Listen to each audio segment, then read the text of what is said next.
ലോകരാജ്യങ്ങളെല്ലാം football വേദിയിൽ ഇങ്ങനെ പന്ത് തട്ടുമ്പോൾ ഇന്ത്യ എന്ന വിശ്വകിരീടത്തിനായി കളത്തിലിറങ്ങുമെന്ന് നമ്മളൊക്കെ ചിന്തിക്കും.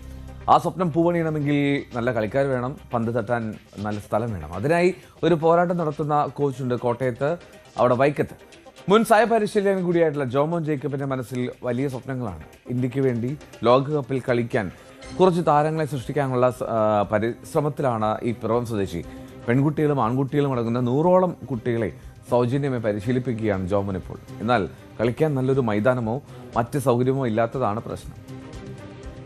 ഇത് തലയോലപ്പറമ്പ് AJ ജോൺ സ്കൂളിലെ മൈതാനമാണ്. ഇവിടെ പന്ത് തട്ടാൻ എത്തിയിരിക്കുന്നത് ഫുട്ബോളിനെ സ്നേഹിക്കുന്ന വലിയ കാൽപന്ത് കളിക്കാരാകണമെന്ന് സ്വപ്നം കാണുന്ന കുട്ടികളാണ്. മുൻ സായി പരിശീലകനായ ജോമോൻ ജേക്കബാണ് വിദ്യാർത്ഥികൾക്ക് സൗജന്യമായി പരിശീലനം നൽകുന്നത്. വൈക്കം, തലയോലപ്പറമ്പ്, വെള്ളൂർ ഉൾപ്പെടുന്ന സ്ഥലങ്ങളിൽ നിന്ന് 100ഓളം കുട്ടികൾ ജോമോന്റെ കീഴിൽ ഫുട്ബോൾ പരിശീലിക്കുന്നുണ്ട്. എന്നാൽ അടിസ്ഥാന സൗകര്യങ്ങൾ പോലും ഇല്ലാത്തതാണ് പ്രധാന വെല്ലുവിളി. വളരെ സാധാരണ കുടുംബങ്ങളിൽ നിന്ന് വരുന്ന കുട്ടികൾക്ക് കളിക്കാൻ നല്ലൊരു ബൂട്ട് പോലുമില്ല. ഫുട്ബോളിനൊപ്പം ഹോക്കിയും പരിശീലിപ്പിക്കുന്നുണ്ട്. നമുക്കൊരു സ്പോൺസർഷിപ്പ് കിട്ടിയാൽ മാത്രമേ പറ്റുള്ളൂ. അതുപോലെ നമ്മുടെ ഈ ഇരുമ്പയത്തൊക്കെ ഉള്ള കുട്ടികൾ കൂടുതലായിട്ട് ഫുട്ബോളിൽ കേരളത്തിലെ ഏറ്റവും വലിയ കോളനികളിലൊന്നാണ് ഇരുമ്പയം കോളനി. അവിടുത്തെ കുട്ടികളൊക്കെ കൂടുതലായിട്ട് വരുന്നുണ്ട്. പണ്ട് ഇന്ത്യയിലെ തന്നെ നല്ലൊരു ടീമുകളിൽ 5 ടീമുകളിലൊന്നായിരുന്നു ഫുട്ബോൾ.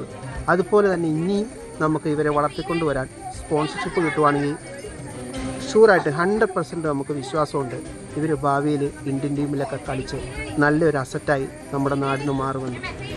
1ാം ക്ലാസ് വിദ്യാർത്ഥികൾ മുതൽ ദേശീയ സംസ്ഥാന താരങ്ങളടക്കം ജോമോന്റെ കീഴിൽ പരിശീലിക്കുന്നുണ്ട്.